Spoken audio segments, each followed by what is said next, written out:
China के अखबार global times ने ये लिखा है, इंडिया के पास एक पोटेंशियल है कि वो एक इंडिपेंडेंट वर्ल्ड पावर बन जाए। फिर कंपनीज यहाँ से निकल भी रही हैं, तो इनको लग रहा है कि भाई जो स्पेस हमारे यहाँ कम हो रही है वो इंडिया उसको गेन भी कर रहा है। दैट मीन्स कि इसकी जो स्पीड है ग्रोथ की और बढ़ने वाली है। सो दिस आइडिया कि we need to diversify the supply chain ताकि हम चाइना पे फुली डिपेंडेंट ना हो, जो स्ट्रैटेजी है, you can see that in action and also undermines Chinese economic growth. और तभी जो वांग यी इनका तो पहले फॉरेन मिनिस्टर होता था, उसने बोला कि इंडिया चाइना की पोजीशन लेने की कोशिश कर रहा है सप्लाई चेन में, कि इंडिया अमेरिका के साथ मिलकर खेल खेल रहा है। आप पहले समझिए कि मोदी जी कर क्या रहे हैं। एक है मिलिट्री, दूसरा है सप्लाई चेन्स को इंडिया में शिफ्ट करना। क्यों? क्योंकि दुखती रग जो है चाइना की वो है बिजनेस। सो इनको जो है दर्द है सिर्फ supply chain transfer to India. तो उसके लिए तो ये बड़ा सेटबैक है चाइना के लिए। ये जो बात की जा रही है ना कि अमेरिका इंडिया को इस्तेमाल कर लेगा, उसने ये करेगा, नहीं, बल्कि मुझे तो ऐसा लग रहा है कि इंडिया अमेरिका को इस्तेमाल कर रहा है। अब they are saying we welcome India becoming a great power. In short, China को ये डर है कि अमेरिका इंडिया को प्रोवोक करके चाइना से जंग ना करवा दे। पहली बात तो ये कि भारत नहीं समझता किसी भी देश से मदद लेगा।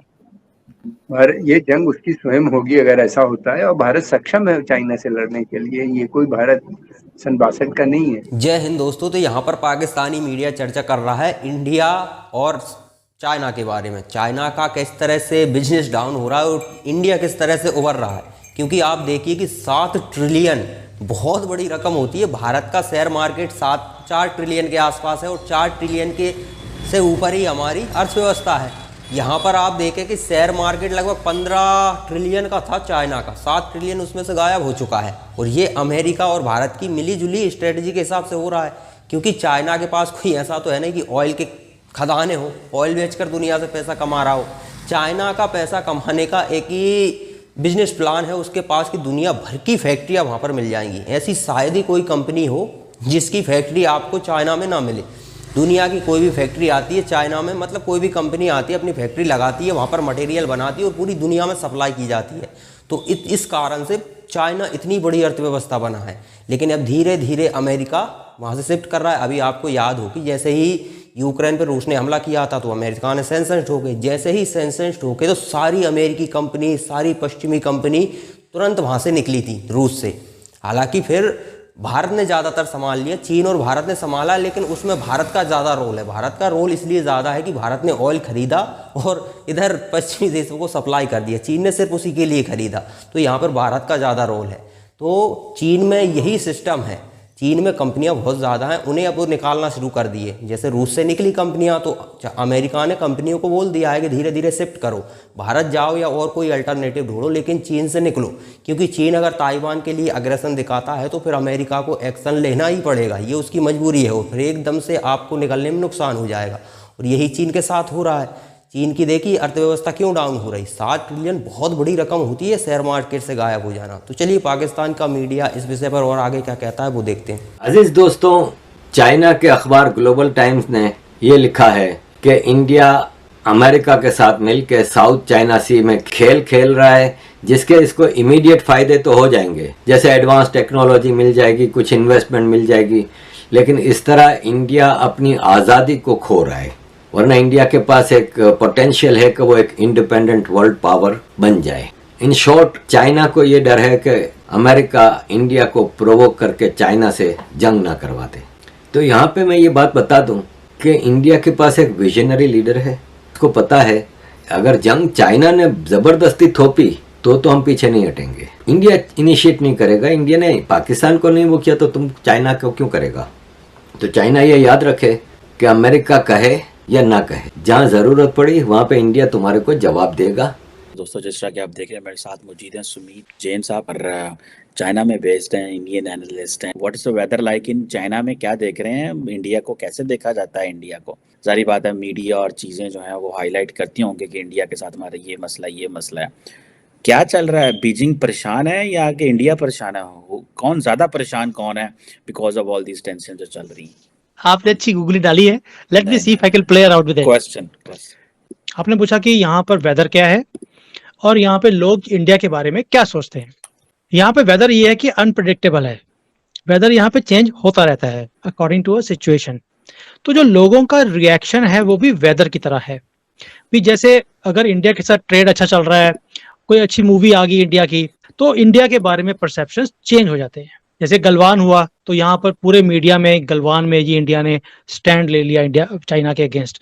तो ऐसा परसेप्शन होता है कि जो मेरे दोस्त हैं यहाँ पर वो सारे भी हमारे अगेंस्ट होना शुरू हो जाते हैं। तो यहाँ पर क्या है कि जो ऊपर एक आदमी ने सोच लिया वही सोच नीचे बच्चे तक ट्रांसफर होती है। ये कमाल की बात है। As far as Modi ji visit is concerned, how do they see it now?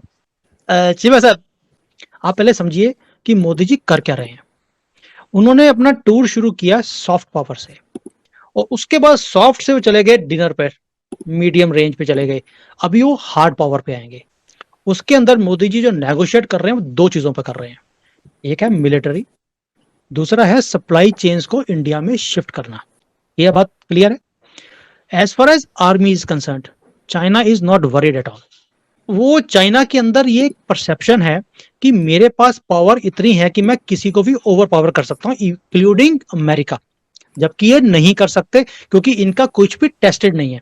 But China फिर भी ये सोचता है। एंड सेकेंडली थोड़ा सा यहाँ पर ना स्ट्रेंथ दिखाने की आदत भी है। जो न्यूज चैनल्स हैं उसके ऊपर न्यूज एक ही दो तरह की न्यूज आती है। एक न्यूज आती है कि चाइना कितनी तरक्की कर रहा है, कितनी डेवलपमेंट हो रही है। दूसरी न्यूज आती है कि हमारे हथियार, हमारा एयरफोर्स, उस ऐसी चीजें दिखाएंगे कि आदमी उसी में फंसा रहता है कि मैं कितनी ग्रेट कंट्री में रह रहा हूं। तीसरी न्यूज आएगी इंडिया की गरीबी। ये ऐसी चीजें दिखाते हैं ताकि ये लगे कि आप एक कितनी डेवलप्ड कंट्री में रह रहे हैं, बाकी दुनिया आपसे कितनी पीछे है। तो as far as military is concern, इनका कंसर्न ही नहीं है। इनका कंसर्न एक ही है, सप्लाई चेन। और तभी जो वांगी, इनका तो पहले फॉरेन मिनिस्टर होता था, उसने बोला कि इंडिया चाइना की पोजीशन लेने की कोशिश कर रहा है सप्लाई चेन में। ये कर ही नहीं सकते, they can not replace China. उसने मिलिट्री कॉपरेशंस की बात नहीं करी, उसने सिर्फ टच किया सप्लाई चेन्स को। क्यों? क्योंकि दुखती रग जो है चाइना की वो है बिजनेस।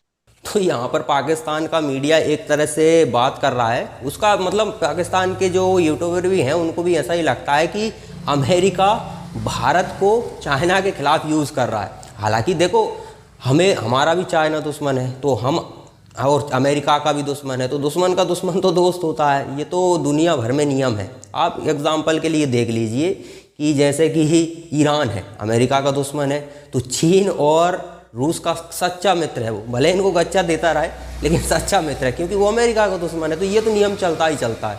तो वही हुआ है, अमेरिका भारत का इस्तेमाल करने की सोच रहा है कि हम चीन को इधर ही काउंटर करें, लेकिन भारत, अमेरिका अब इस समय, वो भारत तो रहा नहीं पुराने वाला, भारत थोड़ा और आगे जा रहा है। भारत हर तरह की टेक्नोलॉजी भी अमेरिका से ले रहा है। हमें तो चीन को काउंटर करना ही स्वाभाविक। हम अमेरिका के साथ मिलकर कह रहे हैं कि भैया कंपनियों को निकालो, जितना भी तुमने इन्वेस्ट किया है चीन में वो निकालो, इधर इन्वेस्ट करो जब अगर तुम चाहते हो तो। हालांकि हम सक्षम हैं, हम अगर चीन से कभी युद्ध होता है तो हम अमेरिका के भरोसे नहीं बैठने वाले। ये तो बेवकूफ़ देशों के काम होते हैं कि किसी और देश के भरोसे आप युद्ध लड़ो। अब देखो ना, ईरान का वो रूस ने उसे पूरी तरह से ख़त्म कर दिया। अब तो घुटने टेकने शुरू कर दिए हैं यूक्रेन की सेना ने। अगर आप न्यूज़ प्रॉपरली, अगर रूस यूक्रेन का युद्ध फॉलो कर रहा है तो आपको पता चल जाएगा कि घुटने टेकना शुरू कर दिए हैं।